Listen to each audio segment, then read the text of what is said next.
नमस्कार किसान भाइयों, स्वागत है आपका चैनल एग्री आकाश पे। किसान भाइयों, आज की इस वीडियो में हम बात करने वाले हैं कि अप्रैल के महीने में कद्दू की खेती कैसे कर सकते हैं। तो कद्दू की खेती अप्रैल में कैसे करें, इस बारे में मैं आपसे 8 पॉइंट पे जानकारी देने वाला हूं। जो पहला पॉइंट होगा, मिट्टी कैसी होनी चाहिए। दूसरा होगा जलवायु। तीसरा खेत की तैयारी। चौथा उर्वरक प्रबंधन। पाँचवा बुआई।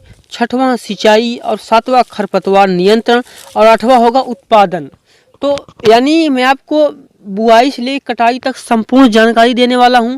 तो वीडियो को आप कंप्लीट देखिएगा।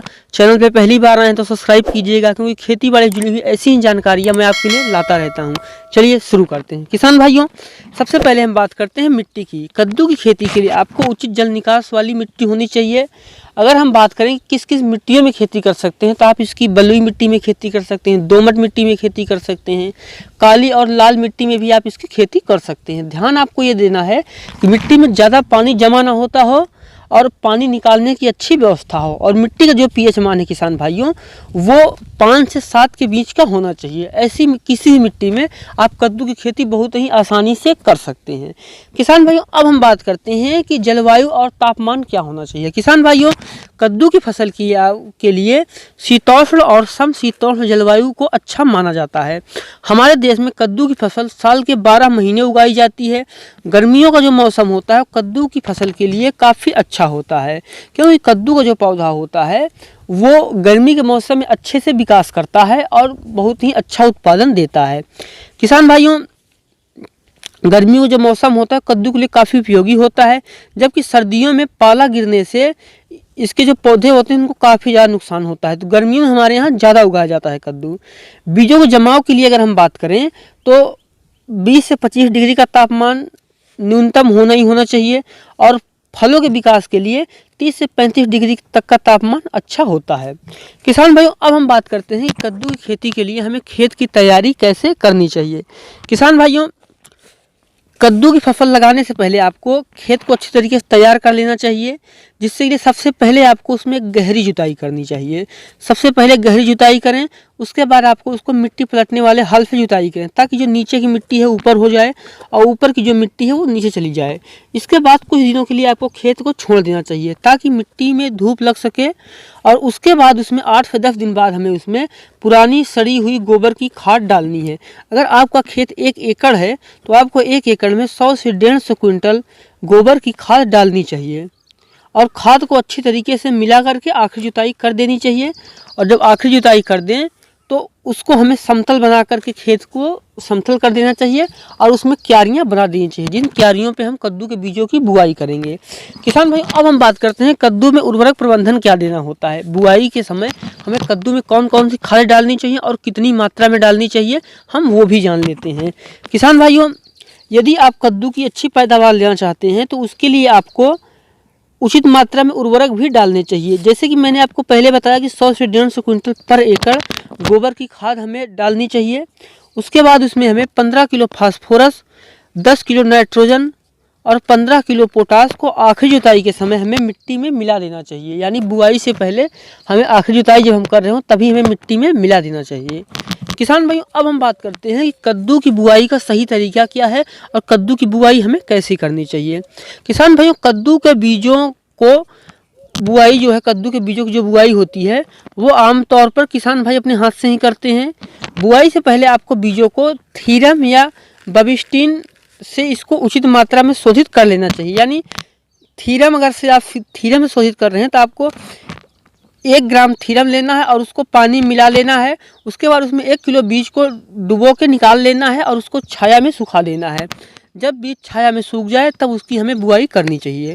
किसान भाइयों, इसके बाद आपको बीज को खेत में जब धारी नुमा जो हम क्यारियां बना देते हैं उस क्यारी में हमें इसकी बुआई करनी चाहिए। ध्यान रखें कि जो क्यारी से क्यारी है, यानी एक क्यारी से दूसरे क्यारी की जो बीज की दूरी है वो 4 से 5 मीटर रखें, और जो पौधे से पौधे की दूरी रखने वाले हैं, यानी बीज से बीज की दूरी होने वाली है, उसको हमें 1 से 1.5 फीट की रखें।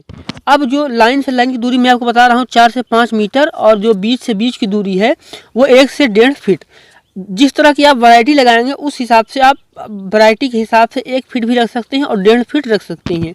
ये जो है आपकी वैरायटी के ऊपर डिपेंड करता है कि आपकी जो वैरायटी है वो कितना फैलाव करने वाली है और कितने कल्ले उसमें निकलने वाले हैं। किसान भाइयों, अब हम बात करते हैं कि हमें कद्दू की सिंचाई कैसे करनी चाहिए। किसान भाइयों, गर्मी के मौसम में कद्दू को सिंचाई काफ़ी ज़्यादा ज़रूरत होती है।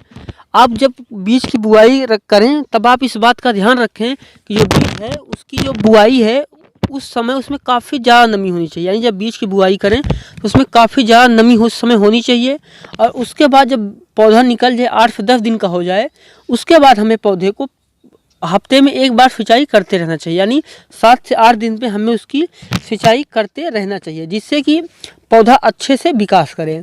किसान भाइयों, अब हम बात करते हैं कि कद्दू में खरपतवार नियंत्रण कैसे करना चाहिए। किसान भाइयों, कद्दू जो पौधे होते हैं, क्योंकि ये बेल वर्गीय सब्जी होती है, तो इसके लिए आपको कद्दू में खरपतवार नियंत्रण काफ़ी ज़्यादा ज़रूरी हो जाता है। कद्दू में खरपतवार नियंत्रण आप 2 तरह से कर सकते हैं। पहला होता है रासायनिक तरीका। किसान भाइयों, रासायनिक तरीके में आपको बुआई के तुरंत बाद पैडीमेथलिन या फिर आप वाशालीन ले सकते हैं।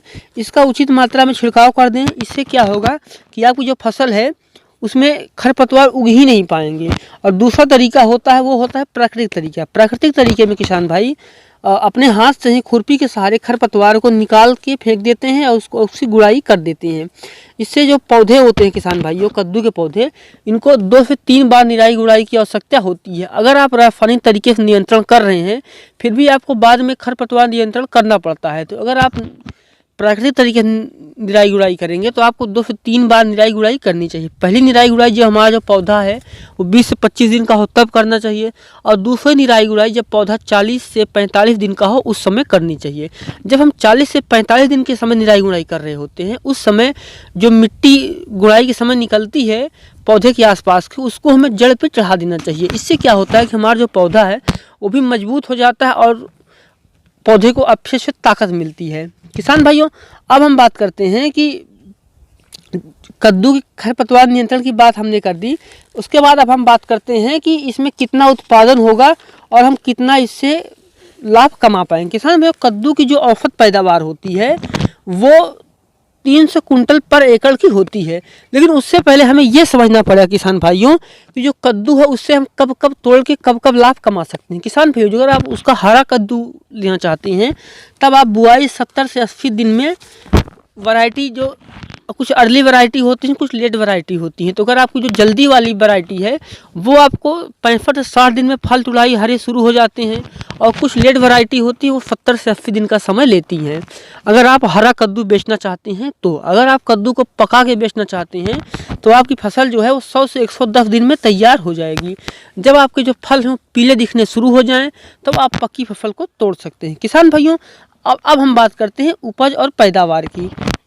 औसत जो पैदावार होती है वो 300 कुंटल पर एकड़ होती है। अगर आप कद्दू को 10 रुपये किलो भी बेच पाते हैं, जो कि आमतौर पे बिक ही जाता है। अगर आप हरा कद्दू बेचते हैं गर्मियों में तब आपको 20 से 25 रुपये पर किलो का रेट मिल सकता है। लेकिन अगर आप कोई कद्दू बेच नहीं पाए, आपका कद्दू जो है पीला होकर पक गया, यानी पका के आप उसको रख रहे हैं, फिर भी आप 10 रुपये किलो बहुत ही आसानी से बेचेंगे। और अगर आप 10 रुपये किलो बेच रहे हैं और 1 एकड़ में 300 कुंटल का उत्पादन होता है तो आप बहुत ही आसानी से 3 लाख रुपए कमा सकते हैं। और जितना ही मैंने आपको प्रोसेस बताया है, 1 एकड़ में मुश्किल से 3000 रुपये की लागत ही आती है। तो इसलिए आप कद्दू की खेती करके 3000 रुपये लगा करके बहुत ही आसानी से 3 लाख रुपए कमा सकते हैं। किसान भाइयों, उम्मीद करता हूँ ये वीडियो आपको अच्छा लगा होगा। वीडियो आपको अच्छा लगा है तो आप लाइक कर दीजिए, साथ ही चैनल पे पहली बार आए हैं तो सब्सक्राइब करने के साथ साथ बगल में बने घंटी के निशान को भी दबाइए, ताकि आने वाली वीडियो की नोटिफिकेशन आपको समय से मिलती रहे। वीडियो देखने के लिए आपका बहुत बहुत धन्यवाद।